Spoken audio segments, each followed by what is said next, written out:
Okay, and Amanda is our speaker from Child and Family Center. Would you mind introducing yourself?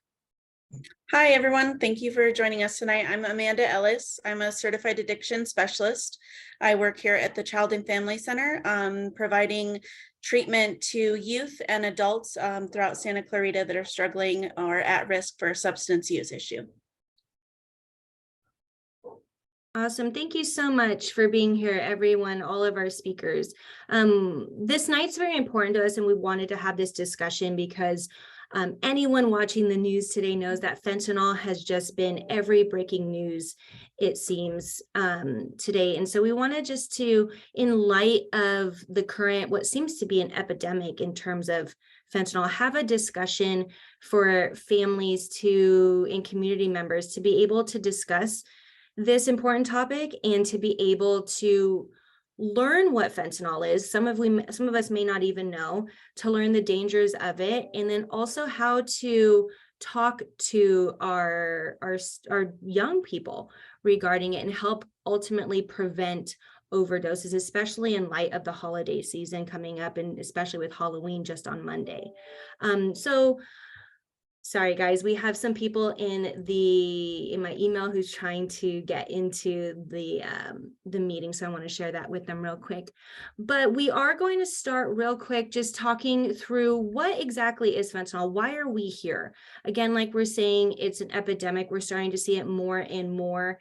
Fentanyl is a very high potency opioid that is 50 times more potent than heroin. We're seeing it at 100 times more potent than morphine, and can very rapidly cause an overdose or death. And we're seeing that in 2021 alone, fentanyl was identified in about 77% of adolescent overdose deaths nationally. So we're seeing it not only on a global side, we're seeing it on a national side, but we're also seeing trends within our community, which we're going to give some space for the sheriffs to kind of share a little bit more about that in just a moment. There have been at least 7 reported overdoses within LA County.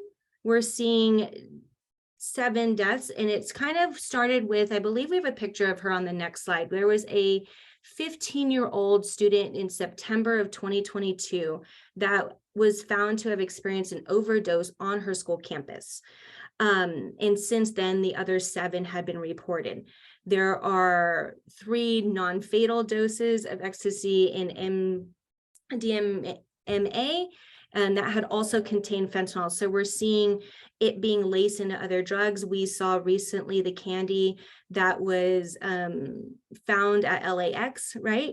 So we're seeing this popping up more and more within our communities in just what we're seeing in it popping up within LA County. And so because this trend we're seeing, because it's starting to look more like candy, right? Or we can go to that next slide. We're starting to see that it's looking more like candy, where you can see on one picture, fentanyl used to look like a pill. It used to look like medication that you would find in a medicine cabinet, but now we're seeing it's more rainbow colored. It's looking more like candy. It's looking more appealing. So we can see that drug traffickers are now starting to target our youth, which is even more so prompting us to have these important discussions, to talk about current trends, and to also talk about how we can then also connect with our students to help protect them, especially when it looks so much like so many of the candies that show up in their candy bags after Halloween. Definitely. This picture is pretty powerful because a lot of people think, okay, yeah, drug-laced candy, we've heard about that before, but when we look at the lethal dose of fentanyl, you can see in terms of the size of a penny, that little dust off to the side that the arrow is pointing at, that's the amount of a lethal dose. Just 2 milligrams worth can be lethal to most Americans. And that is, again, why we're talking about this, because if that tiny little bit amount is in a gummy bear or in, a Skittles bag or whatever candy that a student may get on a Halloween night or from a friend the following weeks, it takes just the tiniest amount to do some real danger there. Okay, Aurora. And again, like we said, the reason why we're having this discussion, why we'll be talking about how to talk to your children about this issue is because we know students go to school and they share candy after Halloween. And, again, gummy bears being laced with fentanyl and just the dangers that it can pose. And not just fentanyl, any drug laced candy out there. I know we have some representatives from the sheriff's station that work directly with the schools, and they're going to talk about themes and trends that they're seeing on campuses regarding drug laced food and candy in general and the dangers that it poses our youth. So I do want to go ahead and open the floor for our speakers. We'll come back to the signs of an overdose towards the end. I know Amanda is going to kind of be speaking to that. So if you wouldn't mind to stop sharing your screen, Aurora, thank you so much for sharing that with us. I do want to start the discussion with our panel. Now that we've kind of seen the current trends, the new look of fentanyl that seems to be more colorful and targeted towards a younger audience, I just want to ask our group, specifically Amanda and our representatives from the sheriff's station, is why should rainbow fentanyl concern us? What is the extra dangers that it poses to our community, especially our youth, during the Halloween season? What are some things that we should be considering and why this discussion is so important? Whichever person would like to speak, the floor is yours. All right, I'll take it. Go ahead. I'll take it from you, Amanda. Yeah, so great. So that was a great presentation, Leah. Thank you. I think you covered quite a bit there. So, for a lot of us, and I can at least speak for Santa Clarita, it almost seems like fentanyl came out of nowhere, right? Just over the last maybe 3 or 4 months, it started to become more prevalent, at least in the media. But I can tell you that for the officer on the street or even a fireman, responding to calls out in Santa Clarita, it's been in the community for a while. It's nothing that's brand new. However, it's definitely become more prevalent. Leah, as you mentioned, the deputies on the streets typically see it in granule form, like your slide with the penny. That was a very powerful slide, like you said. And that's where it's typically seen. But also, as you mentioned, it's in everything now. And that's what's scary. So it could be in marijuana. It could be in methamphetamine. It could be in heroin. It could be in anything. What's really scary is it could be in a prescription pill. And I think it's pretty safe to say that if you get a prescription pill from somebody on the streets, even a friend or an acquaintance, you shouldn't take it because you don't know what it is. The only safe prescription pill, of course, is the ones that are prescribed to you that are picked up from a pharmacy. So it could be in any type of drugs. And then, as you mentioned, there's rainbow fentanyl. That is new, right? That's something that we've seen in the media. The DEA's made several seizures. I think there was some at LAX, and you just mentioned that. And that is scary because it's Halloween time. And people would say, well, why would rainbow fentanyl be made? Why does it, what's even the purpose? Why doesn't it just stay in granular form? Why is it in rainbow colors? And, it could be for a variety of reasons, one of which could be to get juveniles or youth or young adults hooked on it because it looks like candy. One could be simply to disguise it, right? So it's a lot easier to disguise fentanyl for distribution, sales, transportation, if it looks like a candy, right? As opposed to a packet of, a granular packet. So there's lots of reasons for it. And people also ask, well, where did this come from? Why is it happening? Fentanyl is being produced in Mexico and China, or if it's coming from China, it's coming in through Mexico into the United States. Recently, in LAX, the sheriff actually just talked about it. They had the seizure in LAX. And I believe that the fentanyl was in some milk dud cartons. I think that's actually what I saw on Channel 5 News. Interestingly, though, I don't believe that was distributed as candy. That was more of a transportation method. It was in milk dud cartons, and it was to transport it or smuggle it, I should say, into the United States as opposed to distribution as a way of candy. But I will throw it over to Sergeant Marino. He's our school resource deputy sergeant, and Deputy Acosta, who works on our juvenile intervention team. And these two gentlemen are experts at the station, not only in drugs, but drugs in schools, and then just general, school-related issues. So go ahead, guys. I'll throw it over to you. Hey guys, my name is Mario Acosta. I've been a deputy with Santa Clarita Sheriff Station for about 5 years now. I'm a member of the J team. Just to piggyback a little bit what the captain is saying is, fentanyl it's not new. It's always been out there. In our schools, we have had a couple cases of, I believe it's marijuana laced with fentanyl. However, out here we've yet to actually come across this rainbow fentanyl. Me in particular, I haven't seen it. I've made several arrests where it's in the granulated form or in the blue press pill or called M30 pills. As scary as a rainbow fentanyl is with this whole Halloween coming up, there's also bigger issues in the schools and the trends that we're seeing inside the schools.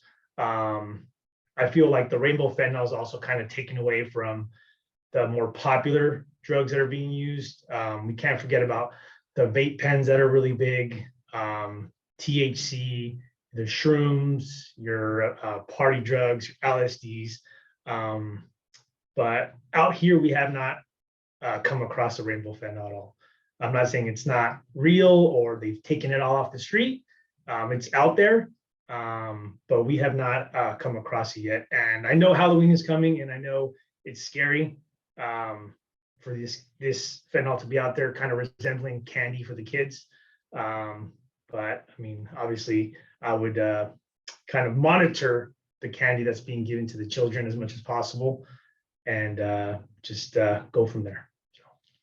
Yeah, I'm gonna piggyback on that, and I would say I totally agree. The big thing is not lose sight of the things that are being laced with the fentanyl, because that is really what we see here in Santa Clarita the most right now. Especially the vape pens in the schools. That's the big thing right now. But we're seeing kids who are testing positive for fentanyl after having what they thought was a THC laced vape pen. So that's the big thing we're seeing. The other thing is the fake candy bars. They're marijuana candy bars, or now that we're actually seeing the psilocybin, the mushroom laced candy bars. So what to look for, I say, is something that doesn't look quite right. When you see that looks like my favorite candy bar, but something doesn't look right, read it a little closer, and you might find out it's not actually the candy bar you were thinking. It's a marijuana candy bar, or it's a psilocybin filled candy bar. And those obviously aren't being manufactured with USDA approval, so they could be laced with anything. You don't know what you're going to get. And that's the big thing, right? Is when you go outside what's government regulated and what's protected and how it's made, these things can be laced with anything. The guy making it doesn't care what he puts in it, or that he's following some special recipe or label. He's putting what he wants to put into it to make it either more addictive or to sell better. That's great information. Amanda, did you want to add anything?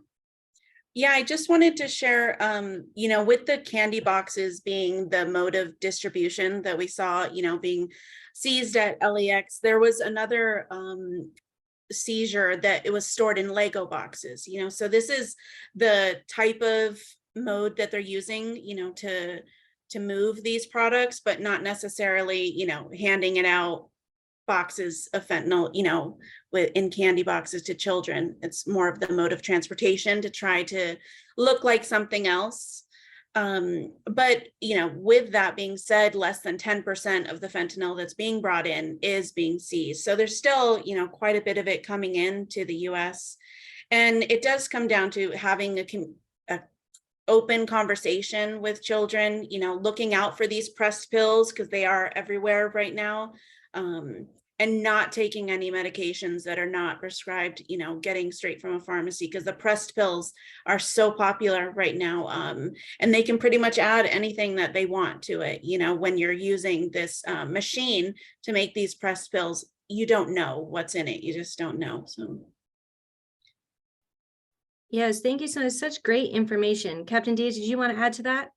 Yeah, I mean, I might be jumping the gun a little bit, but it's definitely worthy to note that we have had 24 overdose deaths in Santa Clarita since January 1st.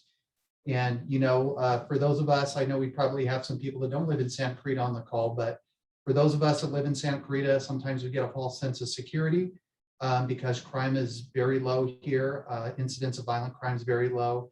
And, you don't think of, the overdose death, right? You just don't think of it happening here, but it is happening here. It's happening to adults. It's happened to a minor. Unfortunately, one of our 24 was a minor. It's happening to young adults. It's happening to basically all ages, all races, all socioeconomic backgrounds. It really sees no boundaries. And that's what's really scary. And you could, think that your kid or think that your child who's an adult or, your family member is okay one day and maybe they go to bed and don't wake up and they either took some candy or they took a pill or maybe they just took some granular fentanyl. The scary part about it is once you've had an overdose, which is very, very likely to happen because it's so powerful, that if you're not given a Narcan, I know I'm jumping the gun a little bit, we'll talk about that in a minute, but if you're not given Narcan within a couple minutes, 2 or 3 minutes or so, it's very likely that you're gonna pass from that fentanyl exposure. So again, Leah, I'll throw it back to you because I know I'm getting ahead of ourselves a little bit. No, I'm liking because by the end we'll see it all tie together. So I like that we're kind of getting like little sneak peeks here and there. With everything that you're sharing, and especially we're talking about the new transporting thing, transporting, and it tends to be more in like kid stuff, and we're seeing it in candies. Sergeant Marino brought it up in terms of Snickers bars and things like that. I do want to kind of touch base on the school side a little bit. Sometimes we can, get, like you're saying, that we get so stuck on the big news of what's happening around the world with rainbow fentanyl and things like that. And you brought us back into our own backyards in a way, so to speak. What's happening in terms of on the school campuses? What are our schools doing in terms of this discussion? We know that there's parts to play at home, but if, with this kind of happening and we're seeing the theme more targeting our youth right now and delivery system, the way it looks, candy bars and things like that. What's kind of happening on school campuses? Would you mind kind of letting us have a little insight into how the sheriff's station is partnering with school campuses? How can we as community members, as parents, also get involved in any prevention efforts that are happening with the school districts? Yeah, so I'll open that up, then I'll throw it to Sergeant Marino. He supervises all of our school resource deputies. But as you know, Santa Clarita has got a massive system of schools, right? We've got 5 school districts out here. We've also got our colleges, our 3 colleges out here. And when you think about all the schools, I don't have the exact number in front of me, but there's probably over 60 schools out here. And Mike, you could probably correct me on the number, but either way, every district's got a superintendent. There's 5 districts plus all the colleges. And it's a great question because they all have different policies, right? And, they have different governing boards, different superintendents and different policies. Our school deputies are on the campus of Hart School District, which was all of our high schools and junior highs. And those are our 7 school resource deputies that Sergeant Marino supervises. And so just to kind of give you guys a big picture of our schools in Santa Clarita, and then Mike, I'll throw it to you and you can kind of give them some more details on what we're doing, at least with Hart School District and some of the other districts.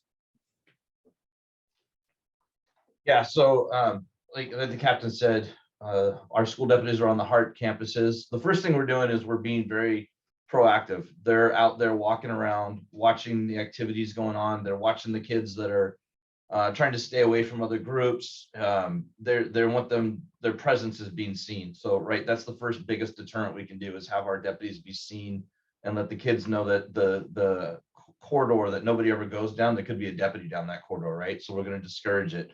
The next thing they're doing is they're being very, very proactive. And when they find it, that they're making detentions on the kids. We have brought, I can't even think in this school year, we brought dozens of kids into the station for possession of narcotics, and we're seeing the gamut of narcotics on the campuses. We're seeing everything from THC, obviously. We're seeing methamphetamine. We're seeing cocaine-based things. We're seeing ketamine now, which is a elephant tranquilizer, right? We just got that the other day. Let me see. I'm trying to think what else we got. Yeah, the mushrooms is getting to be a big thing again. so that they're being very proactive in taking a stance and a hard stance, and we're working with the district. I think I'm in communication 3-4 times a day with some of the leadership of the district, letting them know what's going on all the different campuses, what we're finding, and especially any arrests of larger quantities or repeat offenders. And so then they can obviously implement their policies and do what they feel they need to do to best safeguard the students on the campuses. And each of our school deputies has a great working relationship with the administrators on each campus, so they can work together to figure out where they're coming in, who's bringing them in. When tips come in, they work together as a team, and they really try and hit it very hard, very fast. Sometimes the deputies even, they'll stay late. I think one left today on his own just to help out, even after he was off, because he got a call from a principal. And so they're really invested themselves in the campuses as well. That's awesome. Thank you so much. That's amazing that we're seeing that community piece in schools partnering with the sheriff's station. And Amanda, I know you work with our youth here at the agency. Is there anything that you're hearing from them in terms of school, what's taking place, their trends, things that parents should be kind of aware of some things that may be happening on campuses that you hear from the teens directly? A lot of our teens are coming in from having THC. We're seeing an increase of what's called hyperemesis, where there's nonstop vomiting after using THC, and they have to be transported to the emergency room because of using THC. And when we can get them to treatment, when it's just marijuana, right? Quote, quote, just THC. We can definitely inform them about a lot of the dangerous things out there. But a lot of the times, it does start with THC. I mean, even having to worry about these, children at Bridgeport Elementary bringing THC gummies to school, it's important. I think the question is, how do these 5th and 6th graders know what this product is and know what it's going to be doing, right? If they're bringing that to school to possibly share with their friends, it does there. I think there's a bigger picture that we need to be communicating with, possibly at a younger age, for sure. Most people think that we should start talking to kids around 13, when they start junior high, but we absolutely should be talking to kids as young as 10, age appropriate, of course, but as young as 10 about the dangers of substances, about not taking a gummy from your friend, right? It could be dangerous, about the dangers of even taking what would look like a candy from their friend or anything from a medicine cabinet. So absolutely starting these conversations at home a lot younger, not just waiting for the school to, have their discussions, but having much more of a broader explanation about these things with the younger youth as well. Well, Amanda, that's a great point. And I'd like to chime in on that. You actually hit the nail on the head. So, we do a lot of these resource symposiums. Certainly we are, out in the public all the time on calls for service. And, one thing that we always want to stress is, to Amanda's point, please, please, please do not wait for the school to teach your kids, or the police to teach your kids, or the nurse at Henry Mayo to teach your kids, or the firemen that show up to your house to teach your kids. You have to have those tough conversations with your kids. It's hard, it's hard to do it adult to adult. It's even harder to do it adult to kid, right? And what is the appropriate age? That's really the $1 million question. It's going to depend on the family and the child. Probably, 5th grade is probably about that time. Maybe if your child's a little more mature, or maybe around older kids, maybe 4th grade. But much past 5th grade, you're kind of pushing it. I mean, the kids nowadays, every generation says, oh, these kids are smarter than the last generation. But now this generation's grown up with, social media and YouTube and, the internet and all that. And I didn't have that. I think when I was in high school, there was America Online, dial up. And if you say that to a kid now, they're not going to know what you're talking about, right? So, so that's a big part of it, is you have to be open with your kids. You have to have that line of communication with them. And then the next part of it is, you can't just be, thinking that everything's going great, because sometimes it isn't. You have to search your kids' rooms. Okay. Your kids have no rights. Okay. The police, we can we can't legally violate rights, but we are held accountable if we violate rights. Parents, your kids don't have any rights when it's parent on kid. When it's police on kid, of course they do, but when it's parent on kids, they have no rights. So what does that mean? You can search their room night and day. You can take the door off the hinge if you want, so they can't close the door and lock you out. You can search their cell phones. I'm going to venture to guess that most parents are paying their kids' cell phone bills. I'm going to venture to guess that most parents are paying rent or mortgage and the kids are living under your roof, right? If the kid says, no, this is my phone, you don't get it, well, then they shouldn't have a phone, right? Or maybe you need their passcode, or maybe you need to wait till they fall asleep and use the Face ID and open up their phone when they're sleeping, right? You got to do it. And you got to click on all the apps, because there's apps that might say calculator, but it's really like a secret chat app or something, right?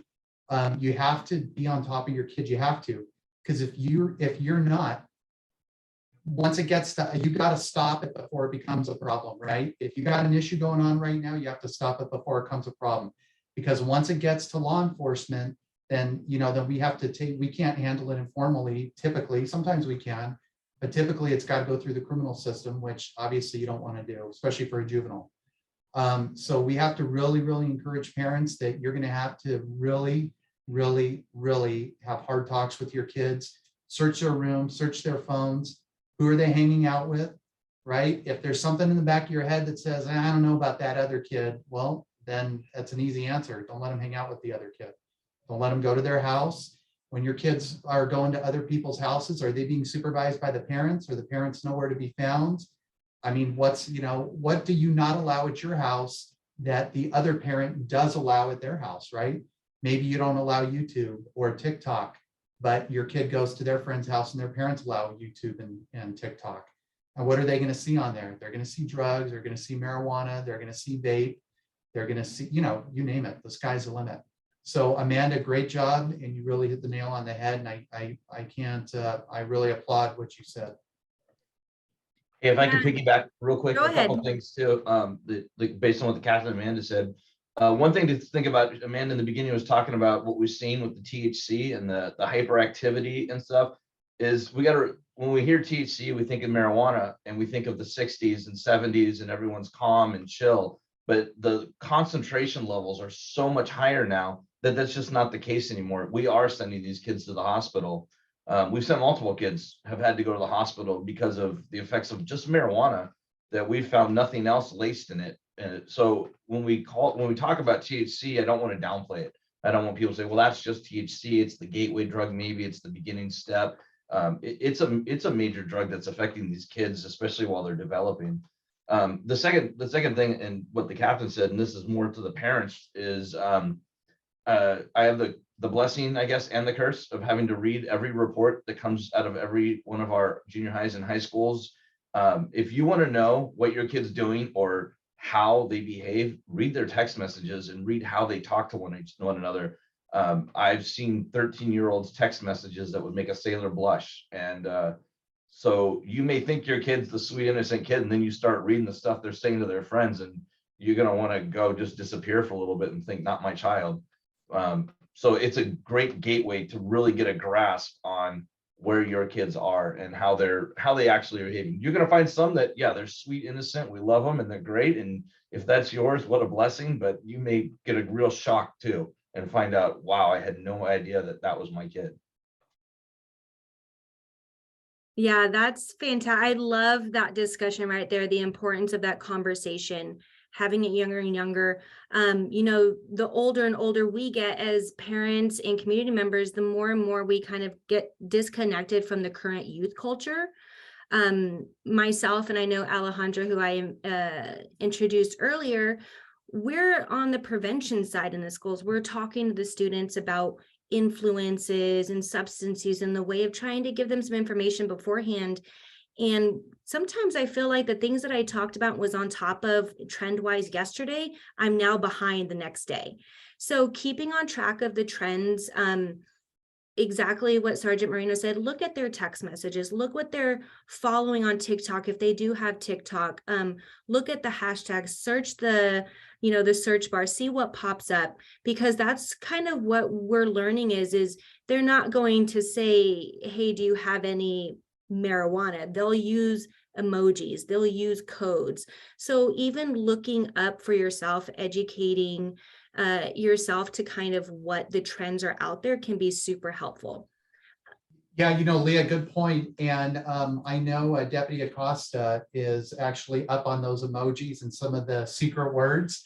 And I know Deputy Acosta on our last one, or maybe it was the resource symposium before the last one, you mentioned a few of those, and it was stuff I had never heard of. So that'd be a good thing if you had that list or a couple of those to share with the group, because that's really for adults who, like Leah said, are not in tune with pop culture. Like, you hear these and you just going, where did they come up with this? So Deputy Acosta, I'll throw it back to you.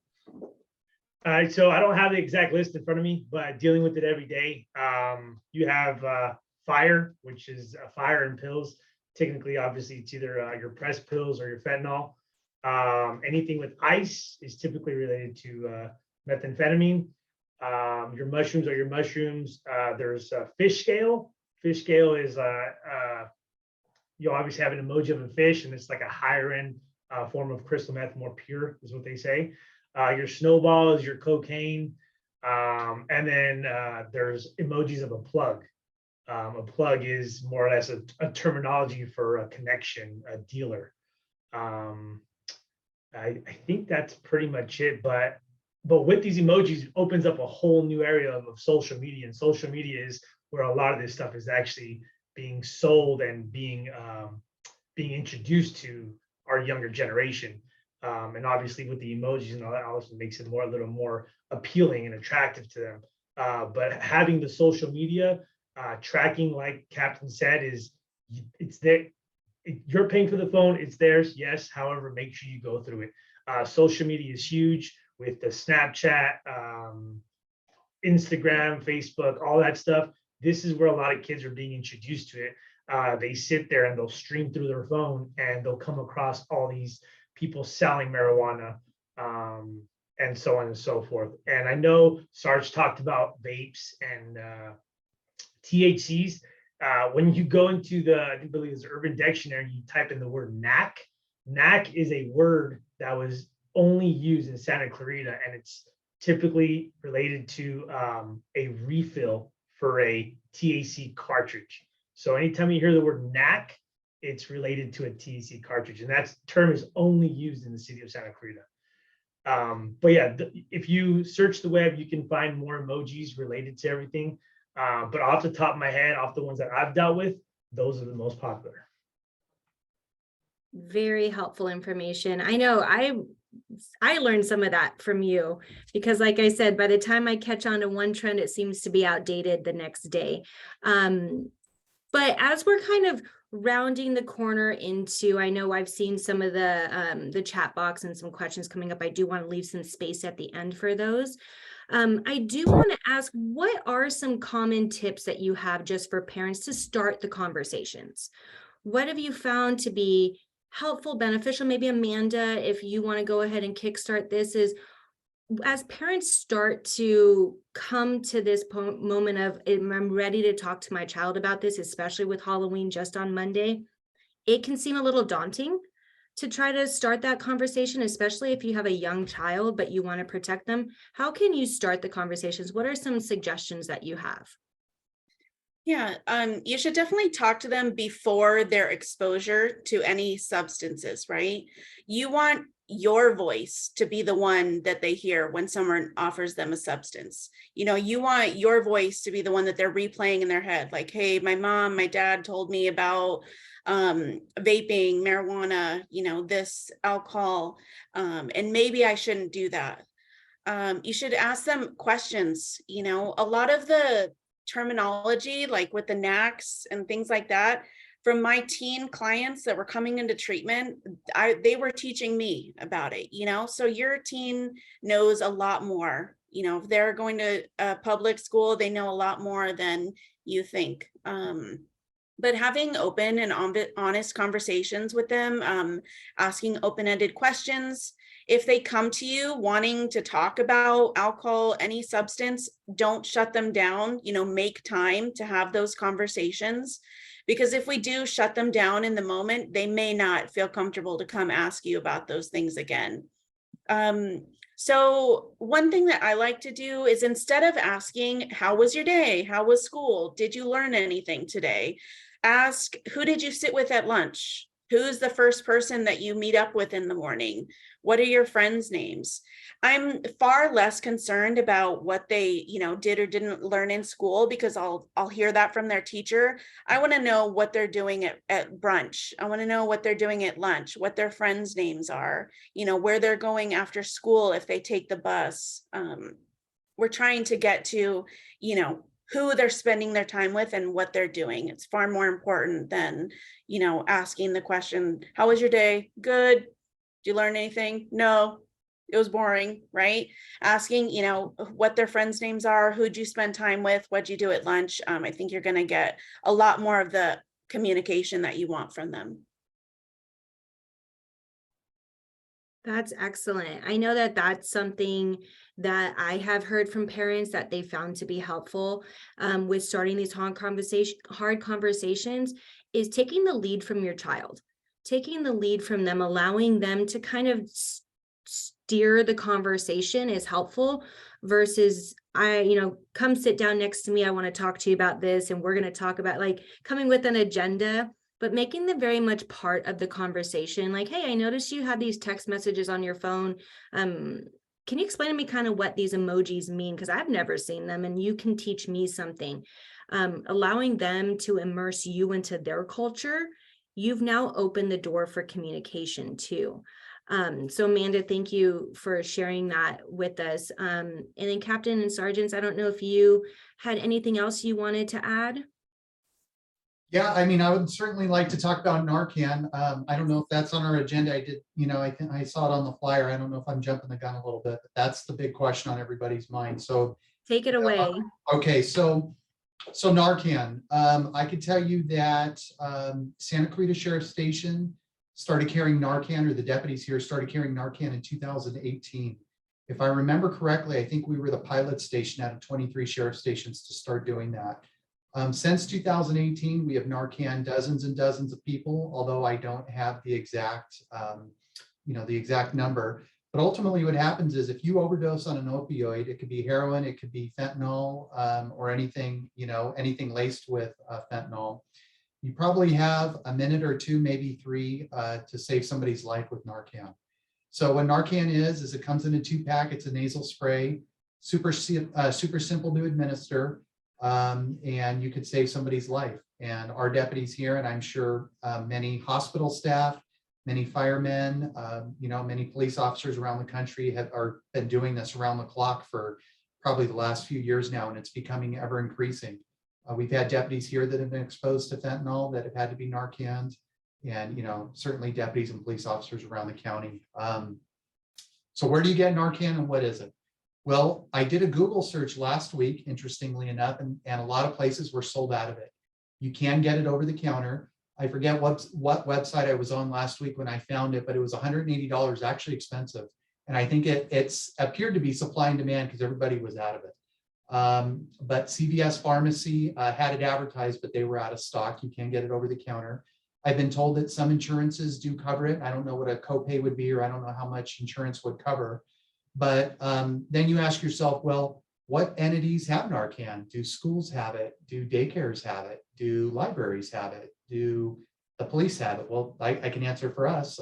Every deputy sheriff in Santa Clarita certainly has it. And again, we've had it since 2018, but this is a bigger conversation, for your principals and your school districts and your elected officials and your leaders, or your daycares for your kids. Hey, are you going to carry Narcan? And so then again, we get right back to the subject. Do we have everybody else do it, or do we carry it ourselves? So maybe it's, not part of normal culture, but maybe it's time to think about, it's a little out of the norm, but maybe carrying a Narcan in your car. Would it be the end of the world to do it? Absolutely not. Maybe one in your purse, maybe one at home.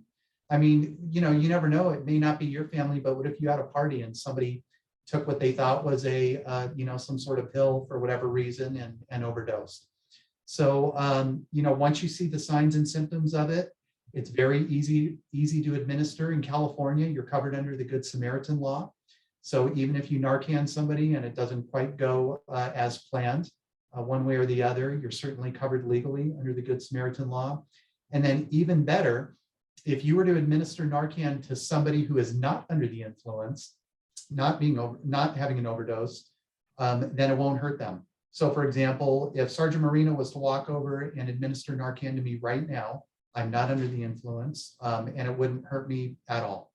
So it's really kind of a miracle drug. It's going to be a modern day miracle drug if this opioid epidemic and, this fentanyl keeps growing, which, it seems like it is going to keep growing. I don't think it's going away anytime soon. So available over the counter, available through insurance, and really the short term is, where is it going to be publicly? Is it going to be near defibrillators? Is it, when you go to a public building and you see a defibrillator on the wall, or you see a fire hydrant, or I'm sorry, a fire extinguisher on the wall? Is it going to be there? I don't know. All I can speak for is our department, and we have it. So I encourage people to explore that, and certainly talk to family, friends, and people making decisions as to whether or not they're going to carry that at their place of business. Yeah, such helpful information. Oh, go ahead, Sergeant. I was going to add, just for the school aspect, just so people are aware, on our all the heart districts. So the school deputies all have actually 2 doses in their office, 2 doses in their car, and 2 doses on their person, because they're going to be the first one to be able to get to anybody. So that's already, ever since we started seeing the high school problems, and if you look, even it's coming up, San Fernando Valley and whatever, that immediately we implemented. The other thing to think about is, like the captain said, all the dozens and dozens that we Narcan, those are overdoses that we saved them. So when we look at the 24 that have died, there's also all the ones that we've saved.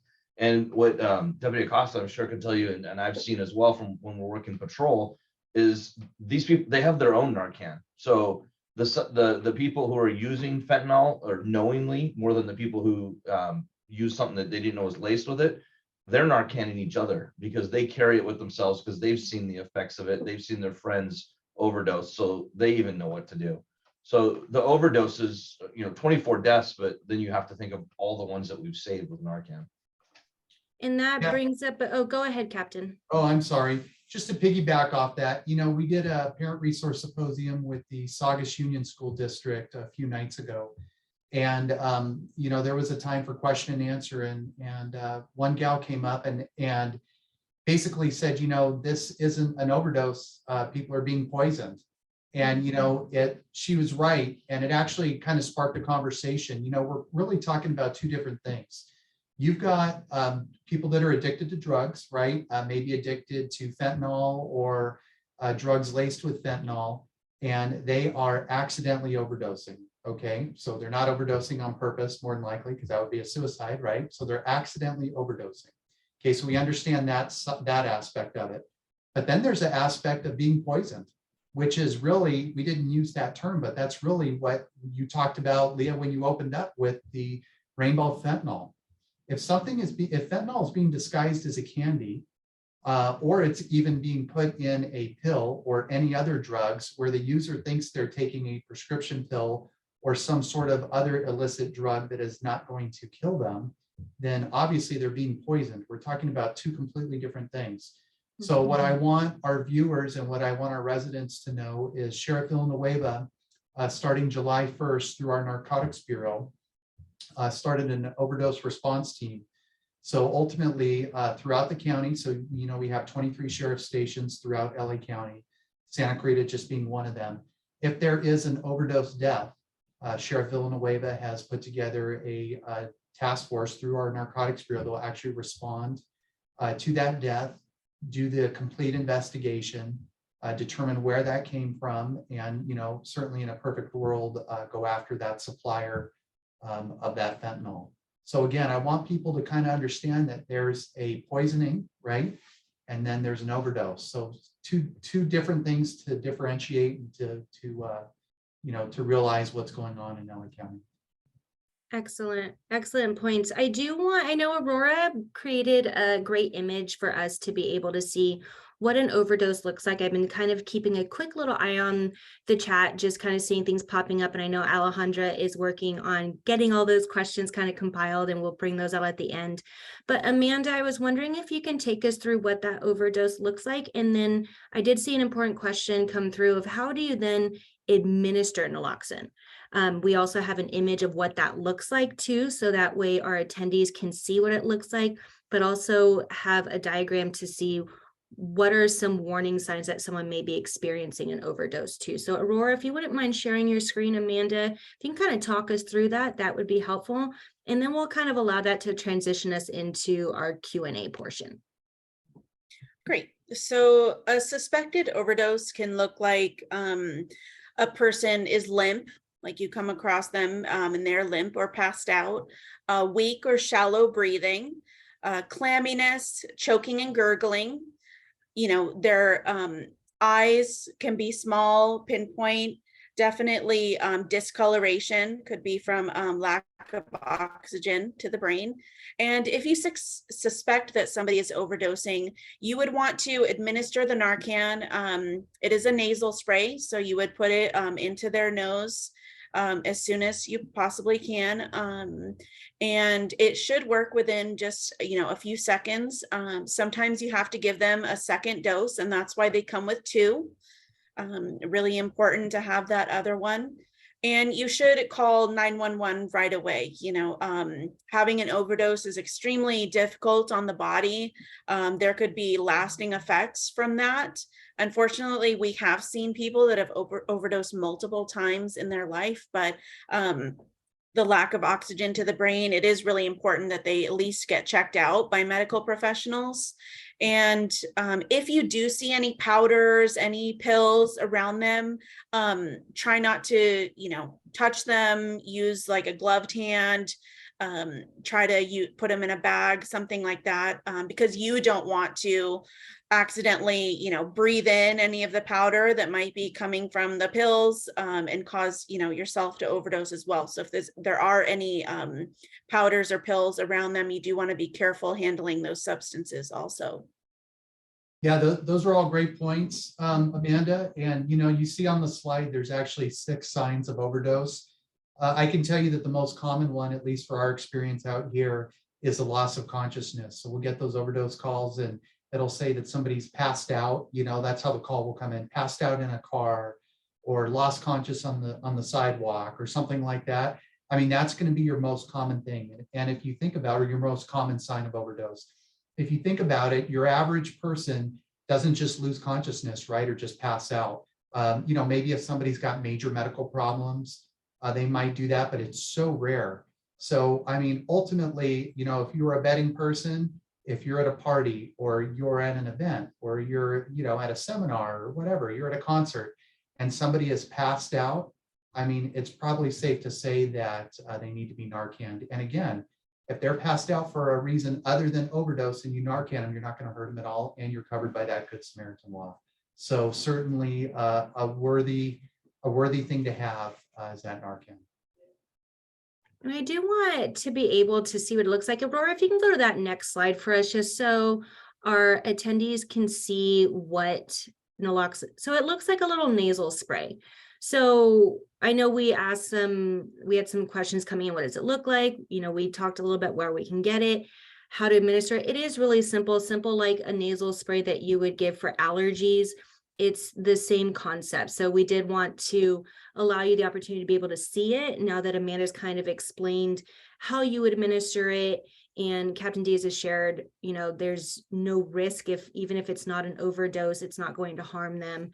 But this could be something just to kind of look out for. We know the supply is short. I've been seeing the chat. People have been helping each other out, kind of seeing where they can get some. You guys are amazing at that, but we did want you to see what it looks like. So when you are searching for it, what it looks like. So Aurora, thank you so much for sharing that. If you wouldn't mind, stop sharing your screen. And then I know we're coming to the last 5 minutes. First off, I want to ask if any of our speakers have any last words that they want to share? If not, we will go ahead and go straight into some of the questions. And I'm going to turn that over to Allie. Allie, if you wouldn't mind kind of asking some of the main themes that are coming in. Absolutely. So the first question is, the rainbow fentanyl would be a mixture of other drugs, or would it be fatal at the size? They're specifically talking about maybe the penny reference. And is that dose in regarded for young people or adults? That's pretty easy. So that size with the penny would be pure fentanyl. And no, the pressed pills aren't going to generally be pure fentanyl. So, and yeah, that is fatal for an adult on that little tiny 2 grams slide. Okay. Another question someone has, how would you know if anyone has taken fentanyl? What are the effects of someone taking fentanyl? Just like that slide before showed you guys, fentanyl falls under the category of a narcotic analgesic. It is a synthetic form of an opioid. And just like they say, you'll you'll be on the nod, you can be losing consciousness, constricted pupils, very lethargic, stuff like that. Those are just more or less signs. It's what we call like a downer. Okay. Another question someone has asked, is fentanyl a byproduct of the manufacturing process? Are they just adding it to increase the potency, or is it a case of accidental contamination from other products? The short answer is yes. It's all the above. They're mixing it in because it's a cheaper byproduct. It's also becomes more addictive. It gets you a better high, which means your product is a better product, and there's cross-contamination accidentally. So it's all the above. Okay.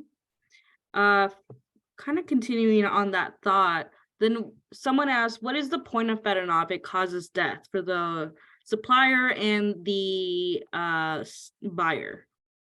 So it's used medically in the medical world during many surgical procedures, under controlled by anesthesiologists, and for pain control.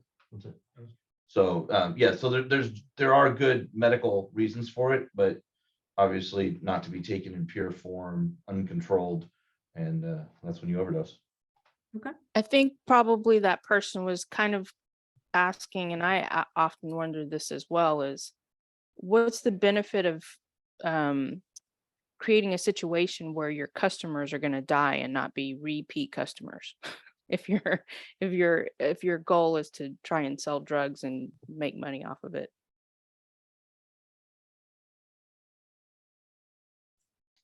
Take that one. Yeah, that's a tough question, Yolanda. I think that was Yolanda that asked that question. Yeah, I mean, it's a great point. It's almost, how do you even answer that? Like Sergeant Marino said, if your product's got a little bit of fentanyl in there and it's going to get you higher and it's going to get you addicted more quickly, then in theory, yes, you're going to have repeat customers. But certainly as the dealer or the supplier, of course, as you just mentioned, there's risk of an overdose. But I guess they're not looking at that aspect of it. And that's really where our narcotics team comes in and does that investigation and goes after that supplier or distributor.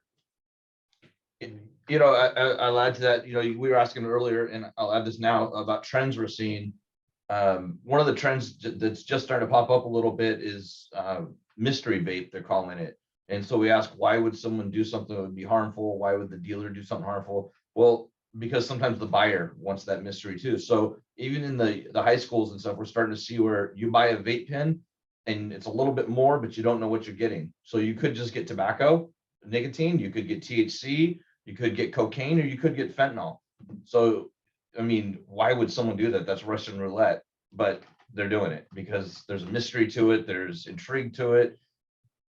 Maybe you get fentanyl and you don't make it though. So, maybe you lose money and all you got was a nicotine vape that you could have got for half the price. So we can't always try and figure out why they're doing what they're doing. We just got to do everything we can to stop it and to prevent it.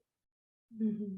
Additionally, I mean, before, you know, kids would come to a party with a handful of pills that they got from their parents' medicine cabinet, and all the pills were put in a bowl, right? And you would just pick one out of it. I mean, that's happened, you know, even years and years ago. So yeah, it's the mystery, the excitement, you know, a lot of adrenaline, and just also social aspect as well. Thank you. Such great information. I feel like we could sit here for like a whole other hour and just go more and more into depth. There is one question that I did see that I feel kind of can wrap up our evening and kind of give parents that one more positive tip on the way out from this conversation is, if a child discloses interest in experimenting with substances, or maybe their friends are, maybe that they have, how can a parent respond non-judgmentally so that the child will continue to be comfortable having those conversations with their parent? As you know, kind of what we're talking about, these themes keep happening, these trends regarding these harmful substances keep taking place. I think it can be hard, you know, with a parent, because sometimes fear comes out as anger, right? So when a child comes to you saying that they've seen this or their friends are doing this, a lot of the time it's just a fear response that the child ends up getting. But if they're coming to you, if they're talking about it, I mean, that's a huge win.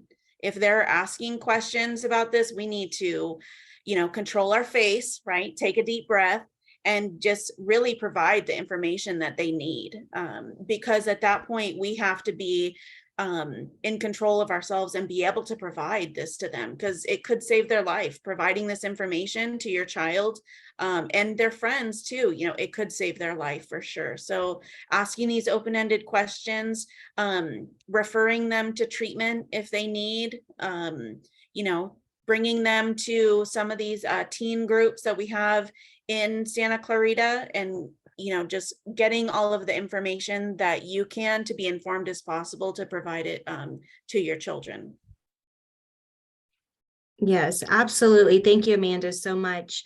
I do want to be conscious of everyone's time, and thank you so much for our sheriffs for joining us, and Amanda for taking time out of all of your busy schedules for being here. As we kind of wrap up tonight, we are going to copy all of your questions down and look at this for possible further discussion regarding this in the future. I would encourage you to scroll through the chat box if you haven't. We have some attendees who have been sharing some really great information, some websites, some helpful events coming up. I do want to share with you a couple helpful maybe next steps for us as community members. We do have a tip sheet that we are hoping to share with everyone. If you are interested in a tip sheet that's about fentanyl, signs of overdose, what naloxone and Narcan is, how to administer, if you wouldn't mind putting your name and email in the chat box, we will grab that and email that to everybody afterwards. We will go ahead and get that all sent away for you. We do have our services available at Child and Family Center for any family members that may feel like they need a little extra support talking to their family. We have our drug and alcohol treatment program, our outpatient treatment program that offers supportive services for teens who may be struggling with substance abuse or substance misuse. We have our prevention program, which Ali, Aurora, and myself are a part of. We are going into your student schools. We are talking to them about risk behaviors, what can increase their risk of substance use and misuse. We are having these important discussions with your students. We do have a few parent groups coming up. We have a brand new curriculum called Guiding Good Choices. It is a 6-session virtual program for parents that have students ages 9 to 14, you know, that preteen years. It's all about building strong family bonds, giving you as parents the tools you need to create those strong family bonds that can actually help prevent your children from veering into unhealthy behaviors, because they want to be part of that family bond. They're part of the family discussions regarding expectations for the families. And it's really about reinforcing healthy lifestyles to reduce the risk of unhealthy behaviors later on down the line. Again, if you're interested in information on any of these things, please feel free to put your email in the group chat. We will send a follow-up email with everything we've been talking about, contact information, helpful tips for you to be talking to your students about as we enter into the holiday season of Halloween and Christmas and all of those things where candy is kind of all around. And students are really getting together and hanging out, and what does that look like? I do want to end again just by saying a huge thank you to Captain Diez and his team. Amanda, thank you so much for taking time out of your very busy schedules to be here. A big shout out to Giovanni, who has been our translator for tonight. Thank you so much. In our Child and Family Center team, we just thank you all so much. Our resources, our contact information is on the screen. Please feel free to take a screenshot of that, write those down. We'll keep it up for a little bit. Other than that, we want to thank you so much for joining us, and we will keep you up to date on things that will be coming your way for further discussions on what your teens may be experiencing. So thank you so much. We appreciate each and every one of you being here.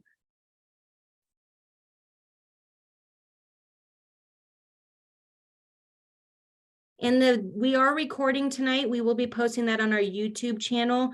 A little while back before all the emails came through, I did put the link to our YouTube channel on there. We'll be posting that tomorrow for you to review this content at any time. Thank you so much.